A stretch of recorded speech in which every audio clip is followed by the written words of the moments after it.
अपने से देश बढ़ जाएगा, कमजोरी पड़ जाएगा। हम नहीं कह सकते कि हमारा प्रॉपर्टी लेने का हक किसी का नहीं है। देखिए, आप लोग को दिल में दुख हुआ है वक़्फ़ प्रॉपर्टी के लेके। आप भरोसा रखिए, बंगाल में ऐसा कुछ नहीं होगा।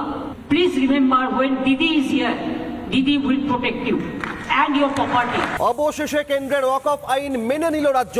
ওয়াকফ সম্পত্তির তথ্য আপলোডের নির্দেশ, 5ই ডিসেম্বরের মধ্যে তথ্য আপলোডের নির্দেশ, নবান্ন থেকে সরাসরি নির্দেশ, একাধিক জেলার জেলা শাসককে, ডিস্ট্রিক্ট ম্যাজিস্ট্রেটকে চিঠি।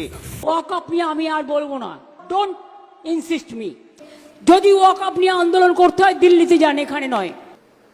এইটা নিয়ে আর গুলোগুলি করবেন না,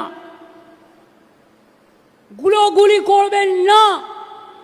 যদি করেন সবচেয়ে বড় শত্রু আমি হব। পশ্চিমবাংলা সরকার, মমতা ব্যানার্জি এক টাইপের আমাদের হুমকি দিলেন। উনি আমাদের বলেছিলেন যদি প্রতিবাদ করতে হয় দিল্লি গিয়ে করুক। তাহলে আমরা কি এবারে দিল্লিতে গিয়ে ভোট দেবো?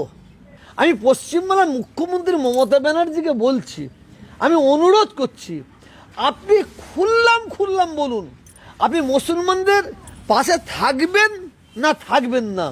আমি যে খেলাটা খেলবো